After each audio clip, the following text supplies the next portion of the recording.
Donald Trump تازہ ترین امریکی صدر بن گئے ہیں جنہوں نے اپنے آپ کو بینجمن نیتن یاہو سے اختلاف پایا۔ مبینہ طور پر لبنان میں فوجی کارروائی پر اسرائیلی وزیر اعظم کے ساتھ ہاتھ جھڑپ کے بعد جس نے واشنگٹن کی ایران سفارتکاری کو بحران میں ڈال دیا ہے، تہران نے امریکہ کے ساتھ بات چیت معطل کرنے کی دھمکی دے کر لبنان پر اسرائیل کے حملوں کا جواب دیا۔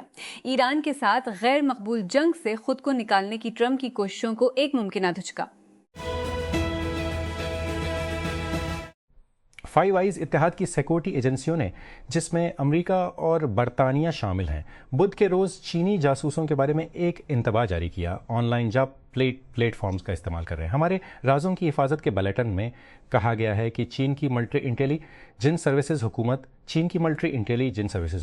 فوج یا کسی ایسے شخص کو نشانہ بنانے کے لیے پیشہ ورانہ نیٹ ورکنگ سائٹس اور آن لائن بھرتی کی خدمات کا استعمال کر رہی ہیں جو خفیہ معلومات رسائی حاصل کر سکتے ہیں۔ ریاست متحدہ میں ایک ڈیموکریٹک قانون نے عالی سفارتکار مارکو روبیو سے پوچھا کہ آیا اسرائیل جا نے کوئی واضح جواب نہیں دیا۔ زیادہ تر دنیا اس بات کا اندازہ لگاتی ہے کہ وہ کرتے ہیں۔ روبیو نے بدھ کے روز ایک سماعت کے دوران کانگریس کے رکن جوکون کاسپترو کو بتایا، حالانکہ انہوں نے اسرائیل کے جوہری ہتھیاروں کے بارے میں واشنگٹن کی اپنی پوزیشن بتانے سے انکار کر دیا تھا۔ پلیئر لوڈ ہو رہا ہے۔ دفاعی ٹیکنالوجی اس وقت سرخ گرم ہے۔ انڈرل اور ماہ انڈسٹریز نے بالترتیب اپنی قیمت استا کو دگنا اور 4 گنا کر دیا ہے، اور امریکی حکومت دفاعی بجٹ میں 44 اضافے کی تجویز کر رہی ہے۔ نئے اسٹارٹ اپس کی لہر ان حکومتی معاہدوں کا پیچھا کر رہی ہے، لیکن راس فوبینی کے مطابق وینچر انویسٹر جس نے انڈرل کا پہلا چیک لکھا، ان میں سے زیادہ تر پروٹوٹائپ کنٹریکٹ اور حقیقی پروڈکشن ڈیل کے درمیان موت کی وادی میں گم ہو جائیں گے۔ اگر الفابیٹ کا ریکارڈ توڑ 85 بلین اسٹاک کی فروخت سے متعلقہ پیشکشوں کے لیے سرمایہ کاروں کی بھوک کا اشارہ دیتی ہے، اور ایسا ہوتا ہے تو ہم محفوظ طریقے سے کہہ سکتے ہیں کہ سرمایہ کار بے حد شوقین ہیں۔ گوگل کی پیرنٹ کمپنی نے ابتدائی طور پر $40 بلین مالت کے مختلف ایکویٹی آلات کی پہلی قسط فروخت کرنے کا ارادہ کیا تھا، حصہ ایکویٹی آلات کی پہلی قسط فروخت کرنے کا ارادہ کیا تھا، جن کی قیمت سرمایہ کاروں کی وسیع رینج تک قابل رسائی ہوگی۔ سی ای او سندری پچائی نے پیر کو ایکس پر ایک پوسٹ میں کہا کہ لیکن پیشکش اتنی زیادہ تھی کہ اس نے اس کے بجائے 45 بلین اکٹھا کیا۔ خریداروں میں سے برکشائر ہتھوے، جو اب بھی قیمتی سرمایہ کاری کی محبت کے لیے جانا جاتا ہے، نے $10 بلین کی مالیت حاصل کی۔ دوور نے بدھ کے روز ایک پروٹوٹائپ کار کا انکشاف کیا جسے وہ حقیقی دنیا کے ڈرائیونگ ڈیٹا کو اسکوپ کرنے کے لیے استعمال کرنے کا ارادہ رکھتی ہے، جسے اورائڈ، ویمو اور ویریج جیسے خود مختار گاڑیوں کے شراکت داروں کی بڑھتی ہوئی فہرست کے ذریعے استعمال کیا جا سکتا ہے۔ گاڑی کچھ ریڈیکل ڈیزائن نہیں ہے، بلکہ یہ ہنڈا یونک 5 ہے جس کے اوپر اور اطراف میں ناقابل یقین تعداد میں سینسر نصب ہیں، جیسا کہ کمپنی نے پہلی بار جنوری میں ٹیک کرنچ کو بتایا تھا۔ سینسر سے لدی گاڑی شاید خاص طور پر گراؤنڈ بریکنگ نظر نہ آئے، لیکن یہ کمپنی کے لیے چنسنگ میل کی نشاندہی کرتی ہے۔ حکام نے بدھ کو بتایا کہ خیبر پختونخوا حکومت نے گومل یونیورسٹی گو میں مبینہ تعلیمی اور مالی بے ضابطگیوں کی تحقیقات کا دائرہ وسیع کر دیا ہے، جب ایک سرکاری جائزے کے دوران 500 سے زائد ڈگریوں کو مشکوک قرار دیا گیا تھا۔ محکمہ ہائر ایجوکیشن کے مطابق یونیورسٹی انتظامیہ کی جانب سے 2019 سے 2023 کے درمیان ہونے والی مبینہ بے ضابطگیوں کی نشاندہی کے بعد انکوائری شروع کی گئی۔ اسلام آباد مالی سال 2026-27 کا وفاقی بجٹ 10 جون کو پیش کیے جانے کی توقع کے ساتھ، اور پی پی پی نے مجوزہ مالیاتی اقدامات پر اپنی مسلم لی رکھی۔ اس ہفتے کے آخر میں قبل از اقدامات پر اپنی مشاورت جاری رکھی۔ اس ہفتے کے آخر میں قبل از بجٹ اجلاس کا ایک اور دور شیڈول ہے۔ نائب وزیر اعظم اسحاق ڈار نے بدھ کو اعلان کیا کہ بجٹ 10 جون کو پیش کیا جائے گا۔ تہران ایران گرمیوں کا موسم شروع ہوتے ہی ایران کو توانائی کی مزید رکاوٹوں کا سامنا ہے۔ گرم مہینوں میں ایئر کنڈیشننگ اور دیگر ضروریات کے توازن کا باعث دمال، سپلائی اور کھپت کے درمیان عدم توازن کا باعث بنتا ہے۔ کئی دہائیوں سے یکے بعد دیگرے ایرانی حکومتوں نے تیل اور گیس کی مضمر سبسڈی، زیر انتظام ٹیرف، ریاست کے زیر کنٹرول قیمتوں کا تعین اور بعض اوقات براہ راست مالی مدد کے ذریعے یوٹیلیٹی بلوں کو گھروں اور دفاتر کے لیے سپلائی لاگت سے بہت کم رکھا ہے۔ صومالیہ کے سابق وزیر اعظم حسن علی خیرے کا کہنا ہے کہ منصوبہ بند مظاہروں سے قبل حکومتی فورسز نے ان پر حملہ کیا ہے۔ وسطی موغادیشو میں شدید فائرنگ شروع ہو گئی ہے۔ خیرے نے بدھ کے روز ایک سوشل میڈیا پوسٹ میں کہا، صدر کی کمانڈ میں فورسز کی طرح ہمارے خلاف حملہ کیا گیا، جس کی مدت ختم ہو چکی ہے۔ خیرے نے بدھ کو ایک سوشل میڈیا پوسٹ میں کہا اور وہ اگلے دن پرامن مظاہرے کی تیاری کر رہے تھے۔ گوگل لیبس تجرباتی مصنوعات کے ڈیزائن کے لیے وقف ٹیک دیو کی ٹیم نے آئی او ایس اور اینڈرائڈ کے لیے ایک نئی اے آئی فیولڈ ایپ لانچ کی ہے جو آپ کی زندگی کو لفظی طور پر متحرک کر دے گی۔ دیکھو ڈریم بینز، اسے ایسا کیوں کہا جاتا ہے، ہم اس پر بعد میں پہنچیں گے۔ سب اسٹیک نے بدھ کے روز ایک نئی خصوصیت کا اعلان کیا جسے جوابی قواعد کہا جاتا ہے، جو تخلیق کاروں کو اس بات پر زیادہ کنٹرول دینے کے لیے ڈیزائن کیا گیا ہے کہ ان کے سامعین کس طرح جواب دے سکتے ہیں۔ خصوصیت کے ساتھ تخلیق کار اپنی پوسٹس، نوٹس یا چیٹ میں تبصروں کے لیے مخصوص رہنما خطوط قائم کر سکتے ہیں۔ ان رہنما خطوط میں سلوپ یا بے حیائی کو ختم کرنے کی درخواستیں شامل ہو سکتی ہیں یا کچھ ایسی احمقانہ بات جس کے لیے صرف ہائیکو کی شکل میں جوابات کی ضرورت ہوتی ہے۔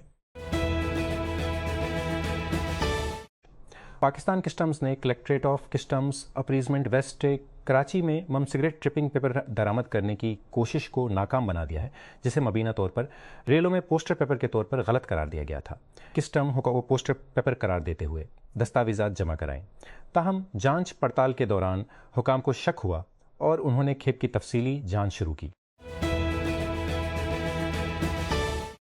واشنگٹن، امریکی وزیر خارجہ مارکو روبیو نے بدھ کے روز قانون سازوں کو بتایا کہ ایران کے خلاف واشنگٹن کی فوجی مہم، جس کا کوڈ نام آپریشن ایپک فیوری ہے، اختتام پذیر ہو گیا ہے اور اس کے بعد کی جانے والی کوئی بھی امریکی فوجی کارروائی جاری ارحانہ کارروائی کا حصہ ہونے کے بجائے دفاعی نوعیت کی ہوگی۔ روبیو نے یہ remarks house foreign affairs committee کی سماعت کے دوران دیے، جب کانگریس کے راکے نتائج انتظامیہ کے تنازع ورلڈ ہیلتھ آرگنائزیشن WHO کے سربراہ نے بدھ کو تسلیم کیا کہ وسطی افریقہ میں ایبولا کی وبا نے ایک بڑا آغاز کیا، لیکن اصرار کیا کہ اس مہلک وائرس پر لگام لگانے کی کوششیں پیش رفت کر رہی ہیں۔ شمال مشرق مئی کو اس وبا کا اعلان کیا گیا تھا۔ اب تک 359 افراد کے متاثر ہونے کی تصدیق ہو چکی ہے، جن میں سے 61 ہلاک ہو چکے ہیں۔ منگل کو نشر ہونے والے اپنے اسٹیٹ آف پلے کے تازہ ترین ایڈیشن میں پلے اسٹیشن نے کچھ دلچسپ نئی پیشکشوں کے ساتھ ساتھ ریڈار پر پہلے سے موجود گیمز کے لیے توسیع شدہ گیم پلے اور ریلیز کی تاریخوں کی نقاب کشائی کی۔ لوفی ایک اسپن آف جس میں مرکزی کردار کراتوس کی بیبی فائی شامل ہیں اور مارول کے وولورائن کا خون سے بھیگا ہوا ڈیمو، یہاں ان عنوانات کی فہرست ہے جنہوں نے واقعی میری دلچسپی کو جنم دیا، اور بلا جھجک ہمیں بتائیں کہ آپ تبصروں میں کس چیز کے لیے پرجوش ہیں۔ آسکر کے لیے نامزد جرمن ہدایت کار وم وینڈرز نے کہا ہے کہ وہ اپنی 1975 کی فلم رانگ موو تک رسائی کو مستقبل میں روک دیں گے، اداکارہ نستاسجا کنسکی کی اپیل کے بعد، جسے 13 سال کی عمر میں ٹاپ لیس فلمایا گیا تھا۔ پچھلے مہینے کنسکی ایک جرمن اخبار کو بتایا کہ وہ برسوں سے وینڈرز سے فلم تبدیل کرنے کے لیے کہہ رہی تھی۔ یہ میری پہلی فلم تھی، وہ میری پہلی ہدایت کار تھی، اس نے سویدوچ زیتون کو بتایا۔ بدھ کے روز جنوبی لبنان میں اسرائیلی حملوں میں کم از کم 9 افراد ہلاک ہو گئے۔ حکام نے کہا، جیسا کہ ایران کے حمایت یافتہ مسلح گروپ حزب اللہ نے کہا کہ اس نے شمالی اسرائیل پر راکٹ داغے۔ لبنان کی وزارت صحت نے کہا کہ مرنے والوں میں 2 پیرامیڈکس بھی شامل ہیں، جن کی ایمبولینس کو جنوبی چہور کے علاقے میں ایک ہڑتال میں نشانہ بنایا گیا۔ بیروت کے جنوب میں بھی ایک کار کو ٹکر ماری گئی۔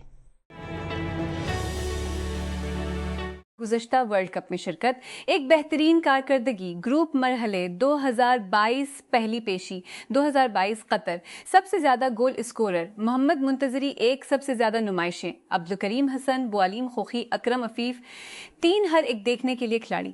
55 اپنے گھر کی سرزمین پر فیفا ورلڈ کپ کے آغاز کے 4 سال بعد قطر ایک نئے خواب کے لیے کمر بستہ ہے۔ بینجمن نیتن یاہو نے ڈونلڈ ٹرمپ کے ساتھ اختلافات کی خبروں کو مسترد کر دیا ہے، جب امریکی صدر نے اس بات کی تصدیق کی تھی کہ انہوں نے حال ہی میں اسرائیلی وزیر اعظم کو پاگل کہا تھا۔ بدھ کو CNBC کے ساتھ ایک انٹرویو کے دوران پوچھے جانے پر نیتن یاہو نے اس خیال کو مسترد کر دیا کہ ٹرمپ کے ساتھ ان کے تعلقات تبدیل ہو گئے ہیں۔ نہیں، یہ ایک بہت اچھا رشتہ رہا ہے کیونکہ وہ وائٹ ہاؤس میں اسرائیل کا سب سے بڑا دوست رہا ہے۔ امریکی صدر ڈونلڈ ٹرمپ کی انتظامیہ نے 60 معیشتوں سے درآمدات پر بارا۔ 5% تک کے نئے محصولات کی تجویز پیش کی ہے، جب اس بات کا تعین کرنے کے بعد کہ وہ جبری مشقت کے ساتھ بنائے گئے سامان کی تجارت کو روکنے میں ناکام رہے ہیں۔ یہ دعویٰ امریکی تجارتی شراکت داروں نے مسترد کر دیا تھا۔ ریاستہائے متحدہ کے تجارتی نمائندے USTR کے دفتر کی طرف سے تجویز جو منگل کو دیر سے جاری کی گئی، سیکشن 300 ایک غیر منصفانہ تجارتی طریقوں کی تحقیقات سے آئی ہے، جو کہ امریکی صدر ڈونلڈ ٹرمپ کے ہنگامی ٹیرف کی تعمیر نو میں مدد کے لیے بنائی گئی ہے، جسے فروری میں امریکی سپریم کورٹ کے فیصلے کے ذریعے ختم کر دیا گیا تھا۔ برازیل کے صدر لوئیز اناسیو لولا ڈا سلوا نے ریاستہائے متحدہ کے نئے تجویز کردہ محصولات کو مسترد کرتے ہوئے کہا ہے کہ وہ ان کے ملک کو ملنے والے علاج کو قبول نہیں کر سکتے۔ بدھ کو یہ سرزنش امریکی صدر ڈونلڈ ٹرمپ کی انتظامیہ کی جانب سے برازیل کی بعض درآمدات پر 75 ٹیرف کے اعلان کے ایک دن بعد سامنے آئی ہے، جس سے لگتا ہے کہ دونوں ممالک کے درمیان ابھرتی ہوئی حراست کو واپس لے لیا جائے گا۔ اسرائیل نے لبنان بھر میں شدید حملے جاری رکھے ہوئے ہیں، بشمول دارالحکومت بیروت کے قریب، جس میں 9 افراد ہلاک اور دیگر زخمی ہوئے، یہاں تک کہ واشنگٹن میں اسرائیلی اور لبنانی حکام کے درمیان امریکی ثالثی میں بات چیت جاری ہے۔ لبنان کی وزارت صحت عامہ کے مطابق بدھ کے روز اسرائیلی حملوں میں کم از کم 10 گاڑیوں کو نشانہ بنایا گیا۔ ایک معاملے میں براہ راست ایمبولینس کو نشانہ بنایا گیا اور دوسرے میں بیروت سے صرف کئی کلومیٹر جنوب میں واقع ملک کے سرکاری میڈیا نے رپورٹ کیا۔ ٹیک کرنچ کی طرف سے حاصل کردہ دستاویزات کے مطابق کارا اختیار کاروانہ کو سلیٹ آٹو میں اسٹارٹ اپ جسے جیف بیزوس کی حمایت حاصل ہے، الیکٹرک وہیکل اسٹارٹ اپ جسے جیف بیزوس کی حمایت حاصل ہے، ڈیلاویئر کے کارپوریشنز کے ڈویژن سے دائر کردہ کاغذی کارروائی شدہ کارخوردہ فروشش کو 2025 میں اسٹارٹ اپ میں حصص خریدنے کا وارنٹ دیا گیا تھا۔ اسی وقت سلیٹ آٹو اپنے 650 million series C funding round کو اکٹھا کرنا شروع کر رہا تھا۔ پہننے کے قابل health tech start up ultra human نے کہا کہ ہیکرز نے مالٹ ویئر کے ذریعے ملازم کی اسناد چرانے کے بعد صارفین کے فلاح و بہبود کے ڈیٹا تک غیر مجاز رسائی حاصل کی۔ بدھ کو بھارت میں قائم اسٹارٹ اپ نے متاثرین کو ای میل کے ذریعے واقعے کی اطلاع دی، یہ بتاتے ہوئے کہ یہ خلاف ورزی 27 مارچ کو ہوئی تھی اور اس میں اندرونی تجزیات کے لیے استعمال ہونے والا نظام شامل تھا۔ کمپنی نے کہا کہ اس نے مداخلت کا فوری طور پر پتہ لگایا، متاثرہ نظام کو آف لائن لے لیا اور تمام رسائی کو منسوخ کر دیا۔ اسلام آباد سروے میں شامل 10 میں سے صرف 2 پاکستانیوں کا خیال ہے کہ ملک درست راستے پر گامزن ہے۔ کچھ گروپوں میں زیادہ امید کے ساتھ مارکیٹ ریسرچ کمپنی اپسوس کی جانب سے کیے گئے سروے سے پتہ چلتا ہے۔ مرد خواتین کے مقابلے میں زیادہ پر امید ہیں، جبکہ دیہی رہائشی شہری علاقوں میں رہنے والوں کی نسبت زیادہ پر امید ہے۔ چاروں صوبوں میں سے خیبر پختونخوا میں جواب دہندگان پاکستان کی معیشت کے بارے میں سب سے زیادہ پر امید تھے۔ امریکہ نے درجنوں ممالک پر 10-12-5% کے نئے محصولات کا اعلان کیا ہے، جو اس کی تقریباً تمام درآمدات کے لیے ذمہ دار ہیں، ان خدشات پر کہ وہ جبری مشقت سے نمٹنے کے لیے خاطر خواہ اقدامات نہیں کر رہے ہیں۔ فروری میں امریکی سپریم کورٹ کی جانب سے ان کی سابقہ ڈیوٹی ختم کرنے کے بعد یہ دوسرا موقع ہے جب صدر ڈونلڈ ٹرمپ کی انتظامیہ نے نئے درآمدی ٹیکسوں کا اعلان کیا ہے۔ ڈیموکریٹک ریپبلک آف کانگو میں تیزی سے بڑھتے ہوئے ایبولا کی وبا سرحدوں کو پار کر چکی ہے، جس نے وسطی افریقہ سے بہت آگے خطرے کی گھنٹی بجا دی ہے۔ اس بار وائرس ایک ایسا تناؤ ہے جس کی کوئی منظور شدہ ویکسین یا علاج نہیں ہے۔ جیسے جیسے معاملات بڑھتے ہیں اور حکومتیں جواب دینے کے لیے لڑکھڑاتی ہیں، کیا اس وبا کو مزید پھیلنے سے پہلے روکا جا سکتا ہے؟ اس قسط میں 130 سے زائد ممالک سے تقریباً 20,000 مہمانوں کی 3 روزہ Saint Petersburg International Economic Forum شرکت کی توقع ہے، ایک سالانہ اجتماع جسے اکثر روسی ڈیووس کہا جاتا ہے۔ اس سال کی تقریب بدھ کو یوکرین میں جنگ کے پس منظر، یوکرائن اور مغرب کے بیشتر حصوں سے روس کی طویل دوری کے پس منظر میں شروع ہو رہی ہے۔ روسی اور یوکرائنی حکام کے مطابق یوکرین کے ڈرونز نے سینٹ پیٹرسبرگ اور اس کے آس توانائی کی تنصیبات کو نشانہ بنایا۔ فورم کے مقام سے تقریباً 16 کلومیٹر 10 میل کے فاصلے پر ہونے والے حملوں نے شہر کے ہوائی اڈے پر کارروائیوں کو عارضی طور پر متاثر کیا، حالانکہ کانفرنس منصوب بندی کے مطابق تاثر کیا۔